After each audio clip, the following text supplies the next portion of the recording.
Bem, nós vamos iniciar a nossa aula e vamos trabalhar com o capítulo 2 do material que está exposto aí, que trata de vetores no R2 e no R3. No capítulo 1, nós estudamos os vetores sob o ponto de vista geométrico. E no caso, eles eram representados por um segmento de reta orientado. No presente capítulo, vamos mostrar uma outra forma de representá-los. Os segmentos orientados estarão relacionados com os sistemas de eixos coordenados do plano e do espaço.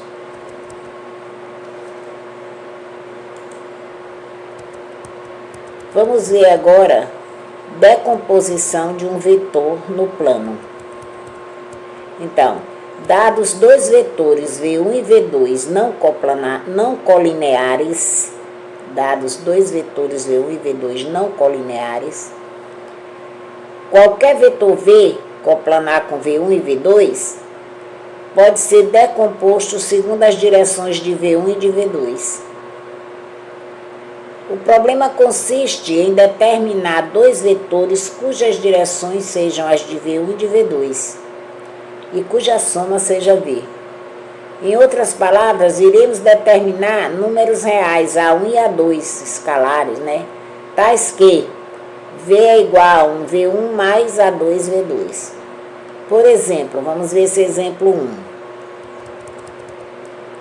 Dados os vetores V1 e V2 não colineares e V arbitrário, a figura mostra como é possível formar um paralelogramo em que os lados são determinados pelos vetores A1, V1 e A2, V2, e, portanto, a soma deles é V, que corresponde à diagonal desse paralelogramo. Então, veja aqui, eu tenho o vetor V1, o vetor V2 e o vetor V. Eu tomo um ponto aqui no plano, coloco os três vetores com origem nesse ponto, está aqui o vetor V1, vetor V2, vetor V. E projeto V sobre V1 na direção de V2, Isso aqui paralelo a isso. E projeto V sobre V2 na direção de V1. Esse segmento aqui é paralelo a isso.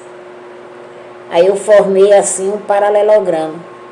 Esse vetor aqui é o A1V1, ele é um múltiplo de V1, e esse vetor aqui é o A2V2, que é um múltiplo de V2. E como isso aqui é um paralelogramo, o V vai ser a soma de A1V1 mais A2V2, tá certo? Vamos ver essa figura 2, esse exemplo 2 aí. Nessa figura aqui eu tenho dois vetores, V1 e V2. Eles são mantidos, é o mesmo caso anterior, os mesmos vetores do caso anterior foram mantidos, ó. E o vetor V mudou de direção. Em vez do vetor V ser esse vetor aqui, olha, esse vetor aqui, que é o mesmo daqui, ele ficou nessa direção aqui. Ele agora está fora de V1 e V2. Antes ele estava aqui entre V1 e V2. Muito bem, então eu faço da mesma forma. Eu projeto o vetor V na direção de V1, obtendo aqui o vetor A1V1, que é um múltiplo de V1.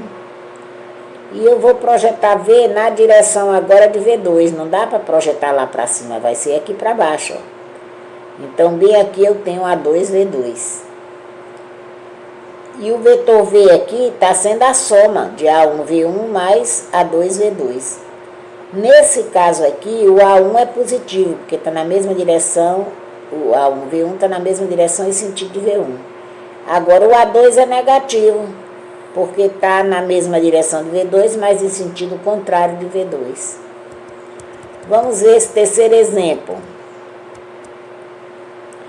Se no caso particular o vetor V tem a mesma direção de V1 ou de V2, digamos de V1, como na figura aqui abaixo, V não pode ser diagonal do paralelogramo e, portanto, A2 deve ser igual a zero. Então, veja aqui. Você tem aqui o vetor V1, o vetor V2, certo? E o vetor V que eu lhe dei é um vetor assim, ó, que está no mesmo sentido e direção de V1. Então, se ele está no mesmo sentido, se ele está na mesma direção de V1, ele é um A1V1.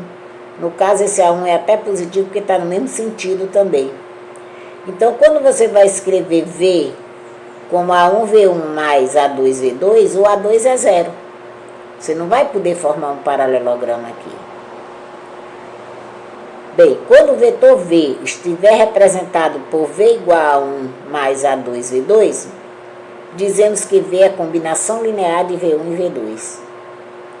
O par de vetores V1 e V2 não colineares é chamado de base no plano. Aliás, qualquer conjunto de dois vetores não colineares, de vetores, constitui uma base no plano.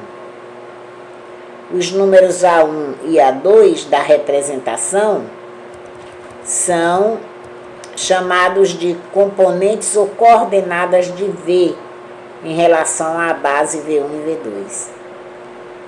É bom logo esclarecer que, embora estejamos simbolizando a base como um conjunto, nós a pensamos como um conjunto ordenado.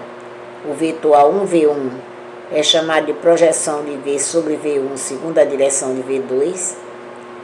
Do mesmo modo, A2V2 é a projeção de V sobre V2 segundo a direção de V1. Vamos repetir um pouco isso que nós estudamos aí. O problema é o seguinte: quando você tem dois vetores não colineares no plano, eles constituem uma base no plano. Dois vetores não colineares constituem uma base. O que é que significa isso? Significa dizer que qualquer vetor do plano pode se escrever como combinação linear dos vetores V1 e V2, não colineares. Ou seja, o V vai existir um A1 e um A2, tal que V é A1V1 mais A2V2. V1 e V2 formam um conjunto que é a base no plano.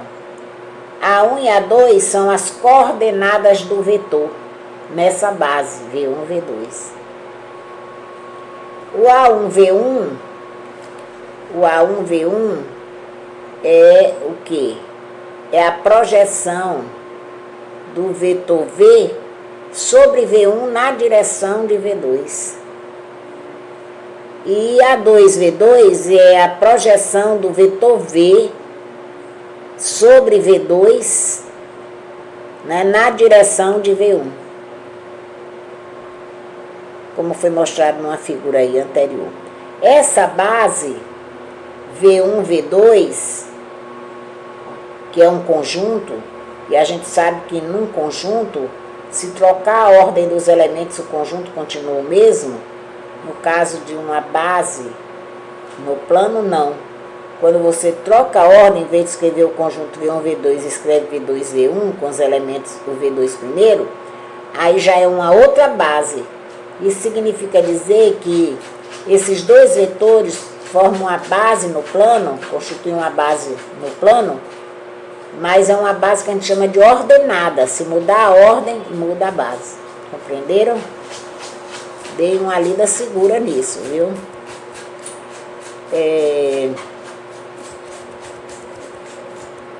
Na prática, as bases mais utilizadas são as bases ortonormais. O que é que eu tenho mesmo aqui nessa figura 2.1a? Olha só. Eu tenho aqui dois vetores não colineares, formam a base no plano, V1, V2 é uma base no plano. Esse A1, V1 aqui é a projeção de V sobre V1 na direção de V2. Esse A2, V2 é a projeção de V sobre V2 na direção de V1. Na prática, as bases mais utilizadas são as ortonormais. O que são bases ortonormais? Ortonormais. Uma base, E1, E2, é dita ortonormal se os seus vetores forem ortogonais e unitários, isto é, E1 é ortogonal a E2 e a norma de E2 é igual, o módulo de E2 é igual, o módulo de E1 é igual ao módulo de E2, que é 1. Eles têm tamanho 1, tá certo?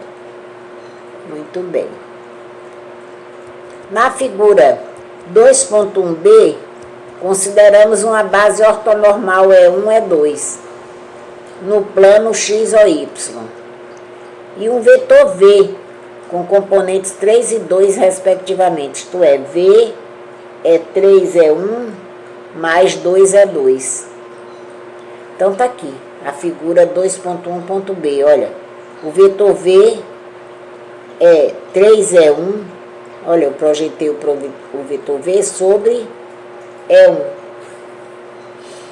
tá certo? E na direção de E2, ó, marquei 3 unidades, ó. Observe que esse vetor E1 é ortogonal ao vetor E2, ó. E eles têm tamanho 1. Projetei V sobre E2. E na direção de E1, ó, paralelos aqui. Então, tá aqui a representação do vetor V. Tá certo? Agora vamos ver. Veja que aqui o V é 3 é 1 mais 2 é 2, que dá a diagonal desse paralelogramo, né? Vamos ver aqui. No caso de uma base ortonormal, como esta, os vetores 3E1 e 2E2 são projeções ortogonais de V sobre E1 e E2, respectivamente. Então, quando a base é ortonormal, vamos voltar aqui para a figura anterior. As projeções são projeções ortogonais, ó. Essa projeção aqui, ó, é ortogonal. Essa aqui também, ó. Porque os vetores aqui E1 e E2 são ortogonais, ó. E tem tamanho 1, né?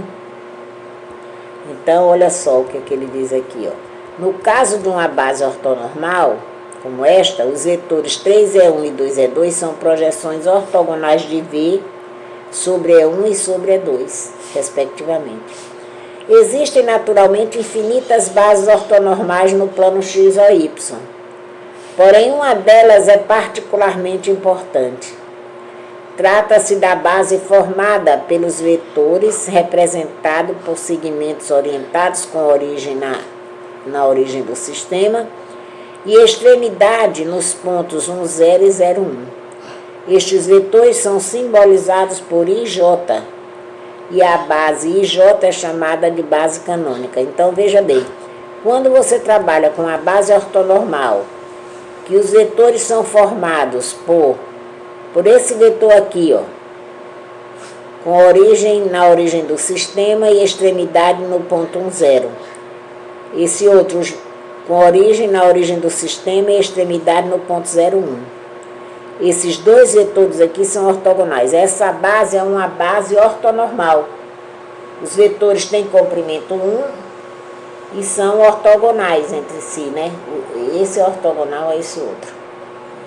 Essa base aqui, quando o vetor está nessa forma, né, esse vetor vai ser chamado de I, esse vetor vai ser chamado de J, e essa base eu chamo de base canônica, quando ela tiver essas características. Em nosso estudo, a menos que haja referência em contrário, trabalharemos somente com a base canônica. Nós vamos trabalhar com base canônica porque você vai ver mais na frente, quando a gente estiver operando, trabalhando, calculando, a base canônica vai facilitar muito nossos cálculos. Ela vai nos simplificar muito tudo que nós vamos fazer. Dados os vetores V igual a xi mais yj, como na figura 2.1d, vamos ver aqui, figura 2.1d. no qual x e y são as componentes de V em relação a I e J, a essa base, são as componentes, as coordenadas nessa base, né? O vetor xi é a projeção ortogonal de V sobre I, ou sobre o eixo X, e o vetor YJ é a projeção de V sobre J, ou sobre o eixo dos Y. Como a projeção sempre será ortogonal, diremos somente projeção. Então, xi é a projeção de V sobre o eixo X, e YJ é a projeção de V sobre o eixo Y, tá certo? Vamos ver aqui a expressão analítica de um vetor. Ora, fixada a base IJ, já estou com base canônica, daqui para frente vou trabalhar com ela. Fica estabelecida uma correspondência biunífica entre os vetores do plano e os pares ordenados x, y dos números reais. Nessas condições, a cada vetor V do plano, podemos associar um par x, y de números reais, que são suas componentes na base dada. Razão porque define-se: vetor no plano é um par ordenado x, y de números reais e se representa por V igual a x, y. Ora, veja aqui o seguinte, olha. Quando você tem aqui esse vetor V, ele é dado por xi mais yj. Eu podia pensar nesse vetor V como sendo aqui um vetor OP, ó. OP. Onde esse P aqui tem coordenada XY. Então, a cada ponto vai corresponder um vetor que está ligado à origem, que tem origem na origem do sistema. O segmento orientado que o representa, né? Então, fixado uma base, cada vetor pode ser representado, no caso ali aquele vetor OP, representado só por XY, né? Ora, fixada a base IJ, fica estabelecida uma correspondência biunífica entre os vetores do plano e os pares ordenados x, y de números reais. Nessas condições, a cada vetor do plano pode-se associar um par x, y de números reais, que são suas componentes na base dada, razão pela qual define-se. Então, eu tenho o ponto, ligo a origem, tem um vetor, né? Vetor no plano é um par ordenado x, y de números reais, e se representa por V igual a XY. Que essa notação aqui é a notação de um ponto, mas quando esse ponto XY é ligado à origem, constituindo o vetor, formando o vetor, aí ele passa a representar um vetor, né? Um vetor V, que é o vetor OP, né? Que é a expressão analítica de V. Isso aqui é que é a expressão analítica de V. A primeira componente X é chamada abscissa e a segunda ordenada. Por exemplo, em vez de V igual a 3i menos 5j, eu posso escrever simplesmente V igual a 3 menos 5. Quer dizer, o vetor tem essas coordenadas, ó. A abscissa é o 3 e a ordenada é menos 5. Assim também, menos ij é menos 1. 3j é 0, 3, ó, não tem o i. Menos 10i é menos 10, 0. E particularmente i é 1, 0, j é 0, 1 e 0. E o vetor I é 1, 0, o vetor J é 0, 1 e o vetor nulo é 0, 0. Vamos ver essa observação.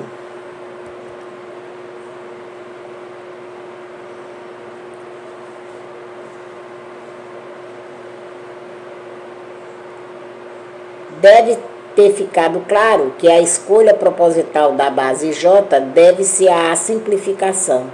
Assim, para exemplificar, quando nos referimos a um ponto P de coordenada XY, ele pode ser identificado pelo vetor OP, que é XI mais YJ, sendo a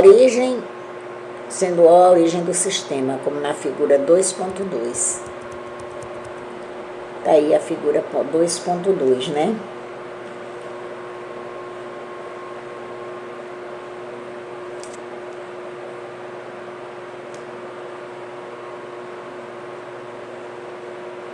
Deixa-me ver uma coisa aqui, né?